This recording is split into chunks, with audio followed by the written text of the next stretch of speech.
Welcome back to Facing the Real with Joseph Labman. I am Joseph Labman. Hope you guys are having a great day.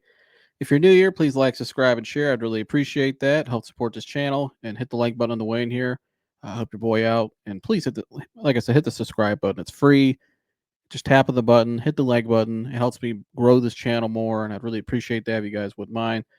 But man, let's get into it today. Welcome back to Facing the Real again. This is something different from sports, different show I do. Although today we are going to be talking about sports figures, but it's not about sports itself, so it counts. I can talk about this, but I mean, it's my show anyways. But no, but this is gonna be a good one today, so I'm excited to get into it. And it's a big one. I'm sure you guys have seen all week if you follow along.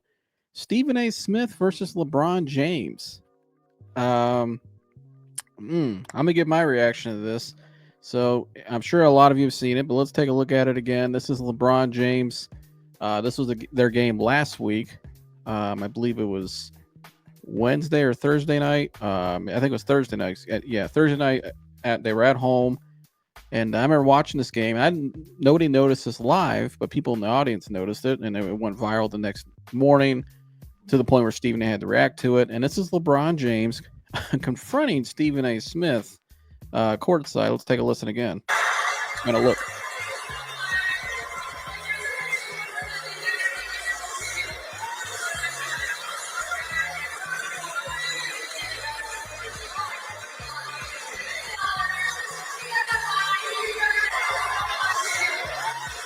I am pleading with LeBron James as a father. Stop this. You're exposing your son like this?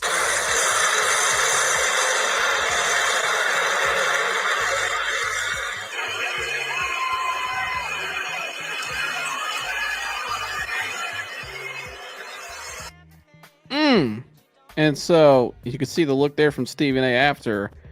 Not very happy. And so I got an interesting take on this that I think why LeBron's really upset with Stephen A. So you can see the confrontation there. It obviously was heated. You can see Stephen A.'s face right there. Not very happy after. Stephen A. didn't really go back at LeBron. He just took it and sat back down. LeBron did it right in front of everybody on national TV in the middle of the crypto center now, whatever used to be Staples Center, crypto.com arena, whatever it is out there in LA. And front and center, LeBron checked him. And so here was Stephen A.'s reaction. I'm gonna play all the get all the details out first, and then I'll give my reaction to it. So here was Stephen A.'s reaction. I think this is on Stephen A.'s show, his podcast. Now he did goes on. Was this which one do I have here? All right, here we go. So this was Stephen A. on his podcast the other day, giving more of his thoughts of what happened from his angle. Here's what Stephen A. had to say. Why did I say as a father? If it were a Kenyon Martin and his son, I wouldn't have said that. If it were a Carmelo Anthony and his son, I would not have said that. If it was a Glenn Big Dog Robinson and his son, I would not have said that. If it was Rick Barry and one of his sons, I would not have said that. I would not have said that about any of those folks because none of those folks had made headlines promoting their child to be in the NBA as a player or a star in the league. I'm saying, as a father, you said, I want to play with my son in the NBA.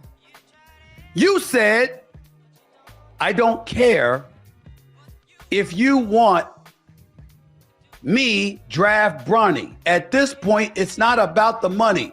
I don't care where it is. I'll play there. I just want to have a year with my son. It was you that said, despite high school, despite the heart ailment, he's better than some of the players in the league. So when I was saying, as a dad, don't do it, I wasn't just talking about Bronny, the player. I was talking about the dad saying the things that he was saying that was only adding pressure to the son. Okay, so that was Stephen A.'s one of his responses. He also went on Gilbert Arenas show, Gil's Arena, which went viral over I think, was it Monday? He went on there, I believe, earlier this week, and this went viral. So here's a couple clips from another clip of Stephen A. breaking down what he actually said to what LeBron actually said to him courtside. If I can get it pulled up here, 1 second. Okay, so this was Stephen A. on Gil's Arena, and here's what Stephen A. said. What else happened courtside? What LeBron really said to him. Uno momento. The internet's going a little slow today, guys. All right, here we go. I thought it was some bullshit. But after that situation, I thought it was weak. I thought it was some bullshit. But in the moment, I knew that I was listening to a father. Here's what happened. I'm represented by William Morris Endeavor. The founder of William Morris Endeavor, Ari Emanuel, had courtside seats right next to the Lakers bench. He had Larry David with him, star of Curb Your Enthusiasm. I'm sitting with them. I get there in the first quarter. I'm sitting courtside, and I stand up, and then I got my head turned. And then I turned back around, and a lot of people thought this was the end of the game or something like that. This was in the third quarter. Apparently, LeBron had walked out of the timeout, and I turn around, and he's right here in my face. He said, yo, you got to stop talking shit about my son. You got to stop fucking with my son. That's my son. That's my son. And I was like, what? He said, nah, fuck that. I said, yo, let's talk later. He's like, fuck that. Nah, fuck that. You got to stop fucking with my son. And I said, all right, dog. And he walked off. So I remember during a timeout in the first quarter, seeing Bronny. And Bronny looked over at me. And he had this sad look on his face.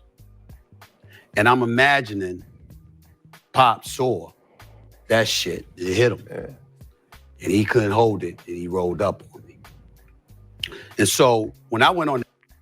Okay, so that was Stephen A's side of it all. So I wanted to lay all that out there so you guys hear his side. Obviously, LeBron hasn't spoke about this publicly. We haven't really seen LeBron in a week because he's been out with an injury. But here's my take on all this. My first reaction, and I'm gonna go a little deeper on this as this goes on. Number one, he said he made the point about Stephen A. said about how LeBron was putting pressure on Bronny, and he was calling out LeBron basically as a father and saying, "You're his dad, LeBron. Why are you doing this to him?" It's basically what Stephen A. was saying, and I think where LeBron kind of draw the line is where I think LeBron was saying, "Here, you can criticize me, but don't talk about my son." Now, Bronny James is an NBA player. Okay, so he's fair game. He's a grown man. It's not like he's not subject to criticism. He is. He gets paid money to play basketball. It's fair game. I think LeBron understands that. But when I hear Stephen A. say guys like Glenn Big Dog Robinson, guys like Tim Hardaway, guys like Kenyon Martin, guys like Rick Barry, whose sons played in the NBA, right? None of those guys are LeBron James. And the reason why I bring that up is because the real reason why LeBron was really mad at Stephen A. Smith wasn't because wasn't really about Stephen A.'s comments mentioning Bronny. It was the context in which Stephen A. used it. Stephen A. basically was saying, in my opinion, he almost questioning LeBron's childhood, LeBron's fatherhood in a way. You're almost calling him out. Like, hey, Stephen, hey, LeBron, as his father, what are you doing here? Why would you allow this? It's basically what Stephen A. was saying. But I think LeBron was to a point. Why was LeBron so upset at Stephen A. for telling him basically how to be a father? It's because compared to those other guys, those former NBA players whose sons played in the NBA, none of them have been used like LeBron James. And what do I mean by used? And so I'm going to play this clip here that went viral as well from my man, Jason Whitlock.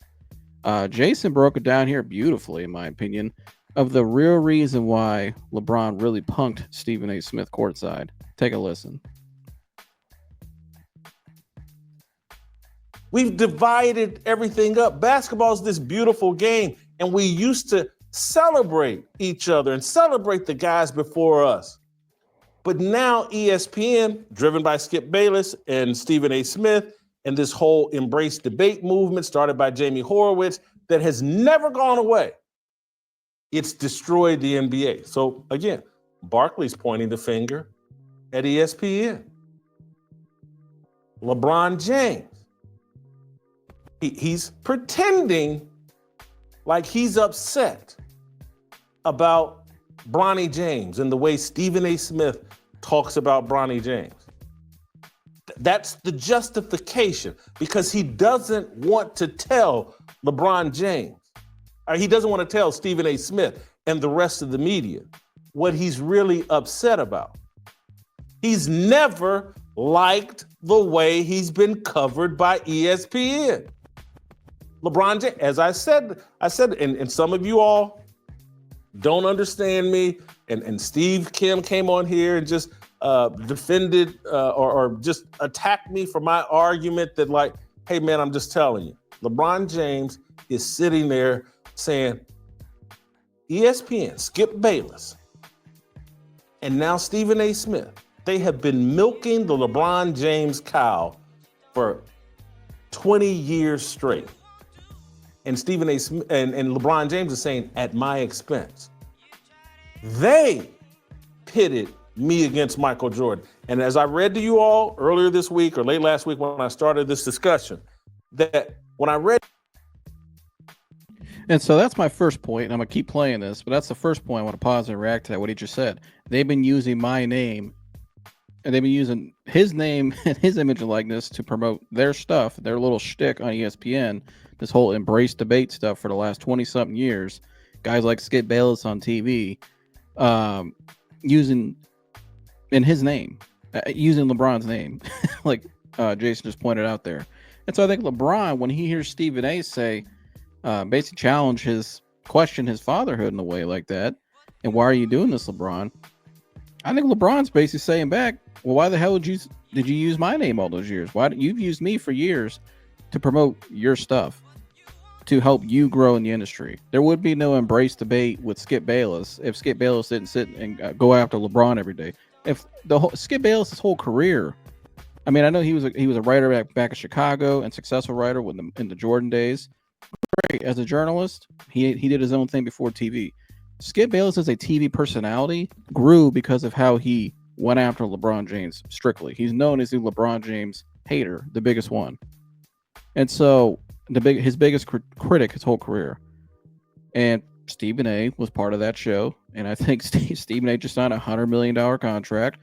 And I think, LeBron's obviously aware of that too. It's the same day Stephen A. signed a $100 million contract was the day LeBron, last week was the day LeBron went and confronted him courtside. But I think LeBron is saying, like Jason's pointed out here, and I'm going to keep playing this, you guys come after us, you attack athletes, you use my name because I'm the face of the league for the last 20 years. You made money off of my name. You've created a whole brand and this whole embrace debate show crap off of my name. And now you want to question me and what I'm doing? And I think Jason's right. That's what LeBron is really upset about. And I think that's why when Stephen A. starts questioning LeBron's fatherhood and why are you doing this to your son, I think what LeBron's basically saying is, hey, Stephen A., you have no room to be talking at all.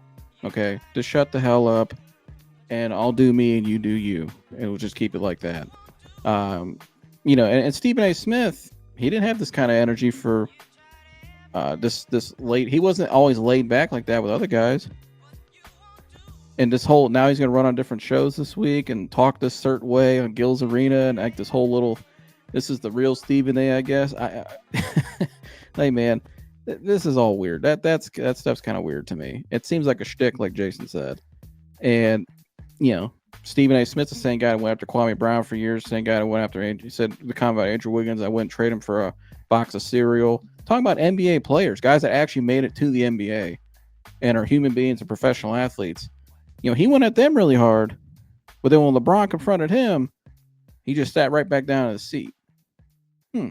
So you target guys that don't have the backing like LeBron James because LeBron is a powerful figure, but guys that don't have the backing of LeBron James, you could just say whatever the hell you want about them. I'm going to get into more of that in a minute. Here's Jason. Read to you all. Here's Skip Bayless when LeBron James is 21 years old and just lost a tough playoff series, I think, to the Detroit Pistons. Here's Skip Bayless launching this attack on LeBron. Oh, he's no Michael Jordan. He's not clutch.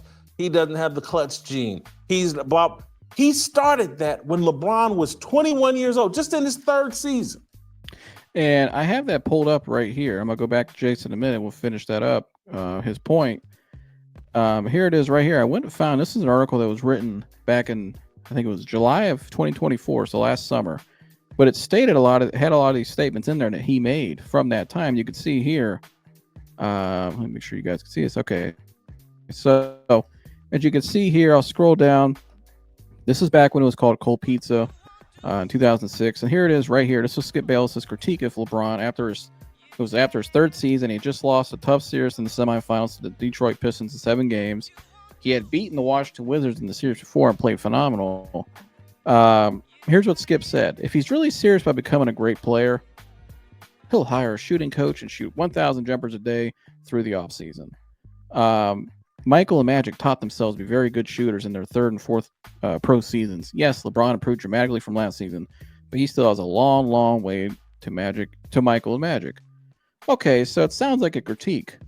Okay, but Skip didn't stop there. And it says right here, whether Bayless is out of bounds on his conclusion that LeBron was a seriously poor shooter is one thing. It was his obsession over what some would call nitpicking, finding something wrong in James's game that he could pounce on. Right. And he kept this going. It became a shtick, like Jason said. It became this was Skip's identity now on TV.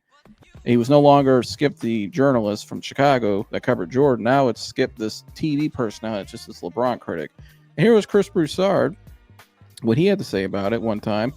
You remember the next season, LeBron lit up the Pistons and scored 48 points, scored 25 straight at the end of that game 6, I believe it was.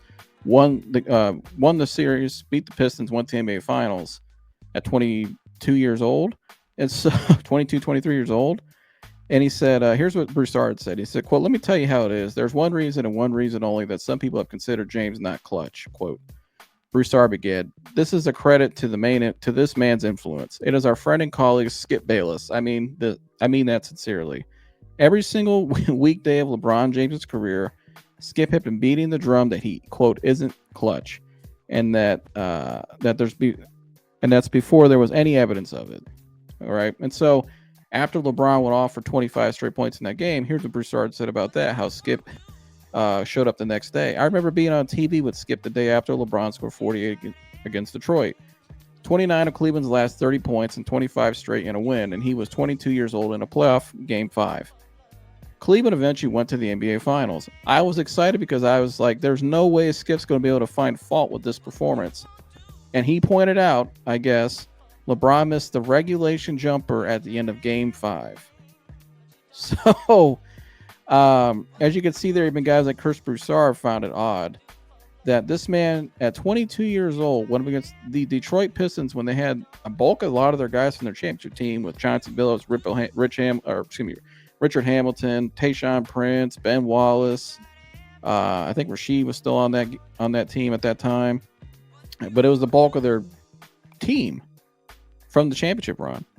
To LeBron, a 22-year-old with a mediocre supporting cast around him, that's who they just beat in Detroit, and he was phenomenal. One of the greatest performances of any NBA player ever.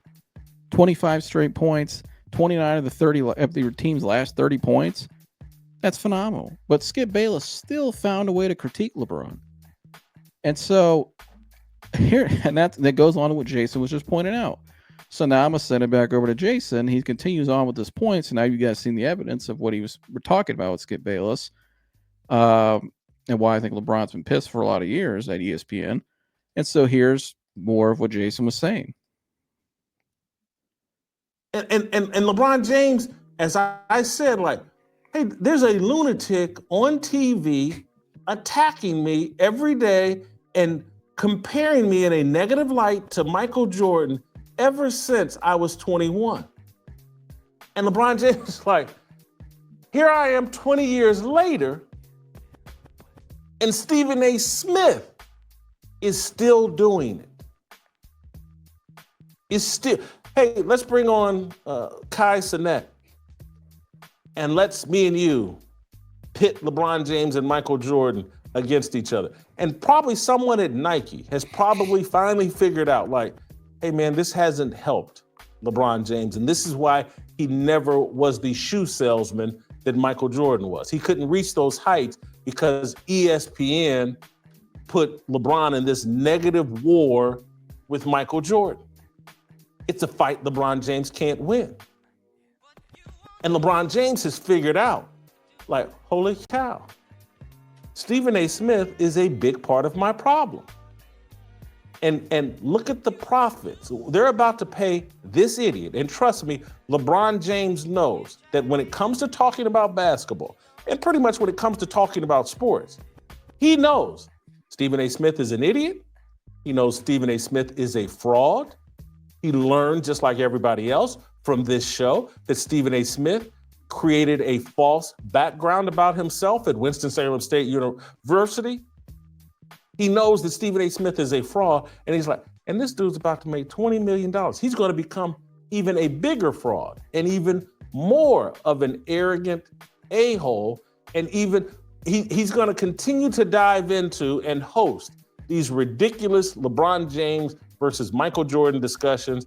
And so LeBron, using his son as a shield and as a way to deflect and mislead people about what he's really upset about, he steps to Stephen A. Smith and just quickly, hey man, keep my son up out of this.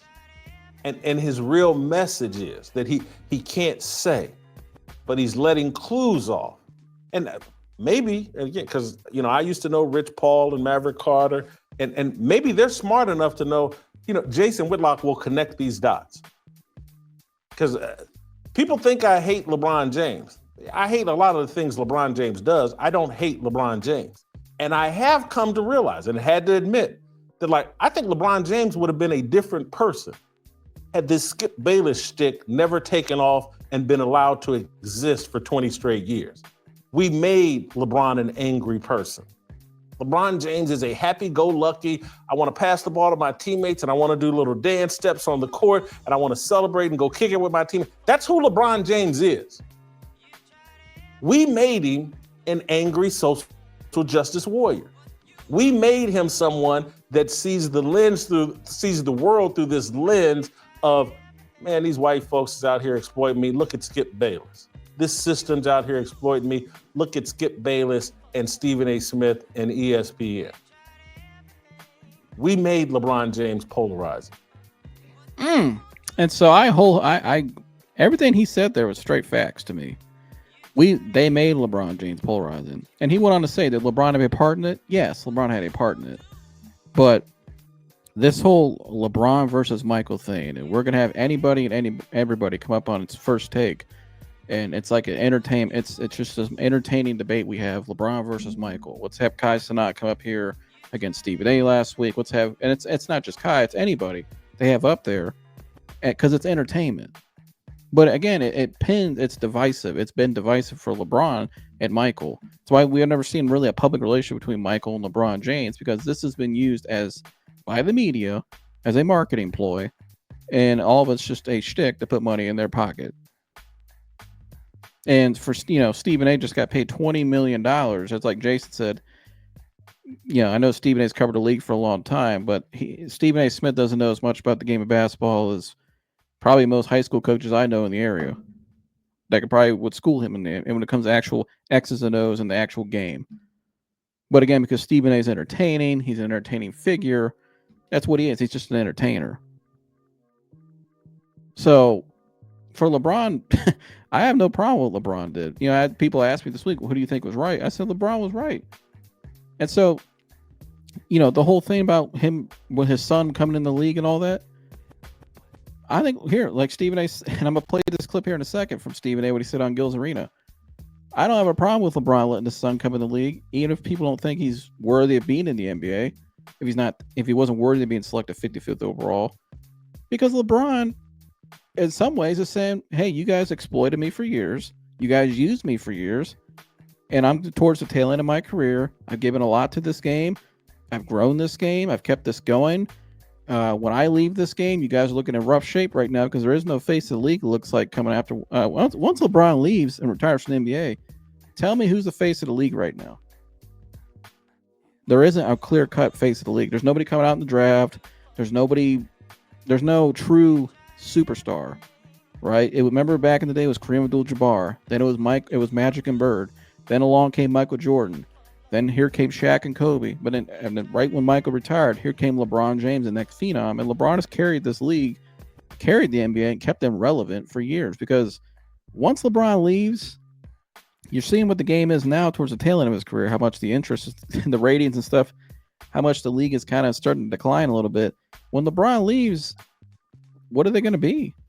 People will still watch out of film. I mean, I'll watch the Cavs, but it's not going to be the same. Every league, you have to have a star player. When Brady left for the NFL, Pat Mahomes is already in the wing. It's what's kept the NFL still as the king today. #1 TV show on 5 different networks. Because they have star player. They had a face of the league in the wing of Tom Brady leaving. The NBA doesn't have a face right now. And that's why LeBron knows it too. And everybody else knows it. And, I think too, so for Stephen A to make the comments like that to LeBron, and LeBron felt a certain way about it because I think LeBron's looking at it from a different angle, like Jason just pointed out. He's going to go check him courtside. But see, Stephen A, though, here's what Stephen A had to say one time. That really just kind of, to me, raises an eyebrow when I look at Stephen A. Smith. So on the Gills Arena, this is what Stephen A. They were talking about Klay Thompson. And how one time Klay Thompson to get the X amount of votes where he could have got, he could have got a massive contract if he got a certain amount of all NBA votes. He didn't get it. He got jibbed. And he probably did get jibbed because Klay deserved it at that time. But here's what Stephen A. said about that. And I'm going to share the reason why I'm bringing this up. So here it is real quick. If it'll load. As an MVP voter, how do you feel about potentially being responsible for players making or losing millions of dollars? All NBA, MVP. I hate it. There's no way something like that should mess with a cat's money. Klay Thompson has a legitimate case to hate media for the rest of his life. They cost him $30 million. I wasn't one of them because I had him third team All-NBA. 3 chips, universally recognized one of the greatest shooters ever in the history of the game. First 7 or 8 years, shoot better than 40% from 3-point range, and you gonna cost this brother $30 million. Now, knowing you going in to vote, there's nothing inside of you that said, yo, man, I gotta help this brother get the $30 million because he deserves it. Yeah. If I was Klay Thompson, you know what I would do? Any media member that wants to talk to me, I would be like, you had that vote that year? Who'd you vote for?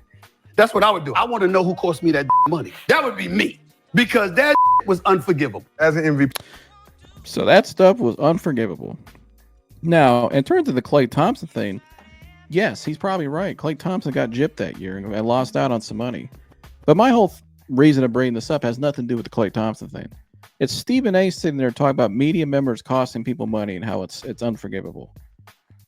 Right? And so stay with me here. So remember earlier I brought up guys like Kwame Brown, guys like Andrew Wiggins, and a lot of guys Stephen A. has criticized over his career. We saw his beef with Allen Iverson.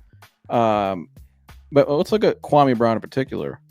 A guy who was drafted in the Wizards organization who Doug Collins and Michael Jordan did want Kwame Brown. They were supposed to trade him to the Clippers for Elton Brand.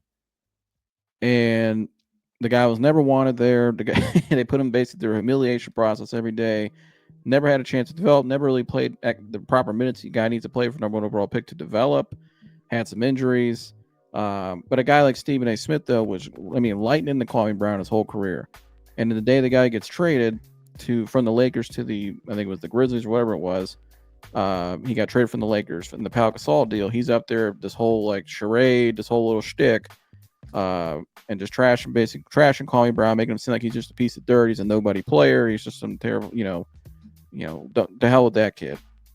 Right. And we've seen videos. There's some videos of Kwame Brown or Stephen A. It's like Kwame always says, why are you at them colleges, boy? Why are you at them colleges talking about me? Stephen A. Smith has Kwame Brown is, when you think of Kwame Brown before he came out and spoke about the real truth 4 years ago on his YouTube channel, all you ever remember Kwame Brown for was it was supposed to be this guy was a bust, and Stephen A. Smith and his rants about Kwame Brown. So that didn't.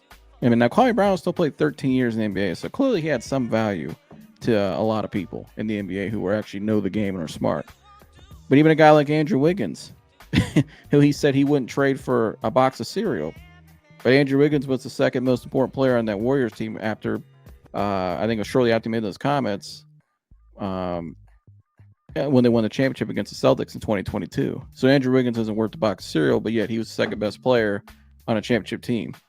And you don't think if Stephen A. Smith, with his name, because of how big as a figure as he is, if he comes out and says things about certain players, that doesn't cost them money?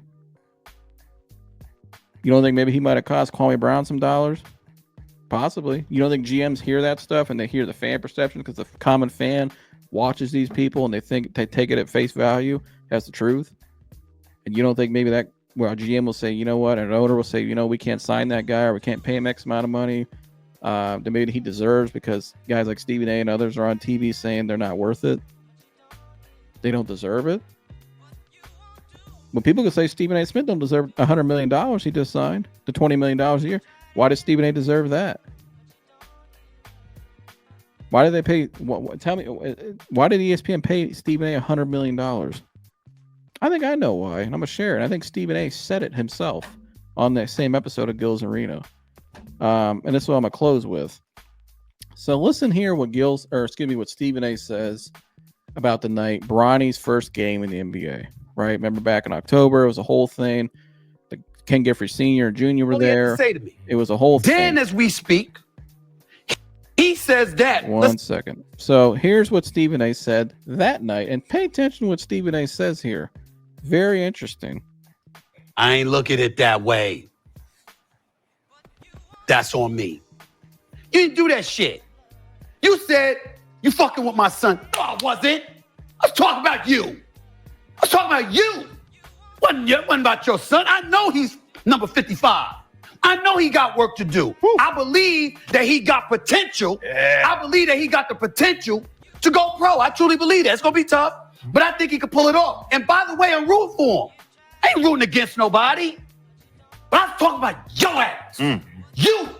You did this. Mm-hmm. You the one that had us as reporters, as a league, as an NBA franchise. All of us got to sit back and be quiet and capitulate to your shit. Come on now. You did that.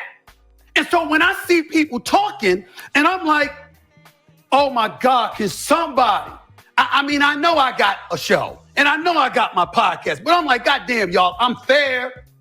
I don't give a fuck who it is. It's you, it's you, it's you. It don't matter who it is. Damn it, I'm just meeting you. If somebody unfair to you, I'm going to be like, that's not fair. That's not fair. But when it come to me, everybody get quick. Now pay attention. But I think he can pull it off. And pay attention to what Stephen A. said there. Did you catch what he said? As reporters, I ain't rooting against nobody. But I was talking about your ass. Mm-hmm. You did this. Mm-hmm. You the one that had us as reporters, as a league, as an NBA franchise. All of us got to sit back and be quiet and capitulate to your shit. Come on now. You did that. And so when all of us have to sit back and be quiet and capitulate to your shit. Reporters, journalists, and everybody else in the media, they were there. So basically, you can't go. You don't have access to the Lakers games to be a reporter unless you capitulate and went along with the shit, according to Stephen A. It's basically saying because they cannot accept your credentials if they don't want you there. They can do that. Any sports team, college football, I've seen it, NFL, NBA, MLB. Certain reporters, their credentials, they're not allowed into certain games to cover because the team doesn't want them there because of maybe whatever reasons. But Stephen A. Smith there just said, though, we had to capitulate to your shit. Well, Stephen A., that doesn't sound like a fair, honest media, if you ask me. Why didn't you say what you really felt beforehand? Why did you go along to get along, like Kwame Brown says? Why does ESPN really pay you $100 million, Stephen A.? I think you just told us why. And so, in my opinion, Stephen A. just basically told on himself and told on a lot of things in media because Stephen A. is so angry right now. You know why Stephen A is so angry? Because when he went at guys like Kwame Brown, he went at guys like Andrew Wiggins, who didn't have the cachet and the backing of LeBron James and the power LeBron has and the influence. You could say whatever the hell you want to say to them because you think they're inferior to you.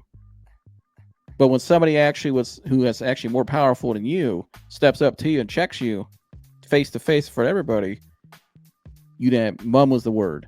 You just sat right back down in your seat. Let me go run to my TV show the next day. Let me go run to Gil's Arena. Let me go run on my podcast. Let me go do a podcast with Skip Bayless. And let me keep talking about it. But face to face, you didn't say a word. And there's a reason why LeBron checked you publicly. Is because you guys have been checking him publicly for years and exploiting his name. There would be no embrace debate if it wasn't for the whole LeBron James, Michael Jordan thing. It's the hottest debate in sports for the last 20 years. Just like we pointed out earlier with Skip Bayless and that whole thing's been doing since 2006. And so you'll go after Kwame and Andrew Wiggins, but when LeBron checks you, you don't got a word. That sounds like a coward, if you ask me. People that will go after people that they view inferior to them because they know they'll get away with it. But when somebody else they know has a little more power, they view not they feel kind of inferior to, they won't say anything. And so again, it's like Stephen A said, we had to capitulate and go along with it that night. And so again, like I said, why is Stephen A getting paid $20 million? We know why. So that's all I got to say. And this is nothing personally against Stephen A. Smith, but I'm just calling it like I see it, Stephen A. And you'll never see it. You probably never know who I am, but I'm just calling it like I see it, Stephen A. And I just think to go on there and say 2 is a weak move and all this, but the stuff you guys have been getting away with for years in the media, and the media is supposed to be honest, but you just basically told us you're not honest. You're not trustworthy. You have to capitulate and go along with things. So what are you really? I hope you guys like this. Like, subscribe, and share. I'll see you the next one. I'm out of here.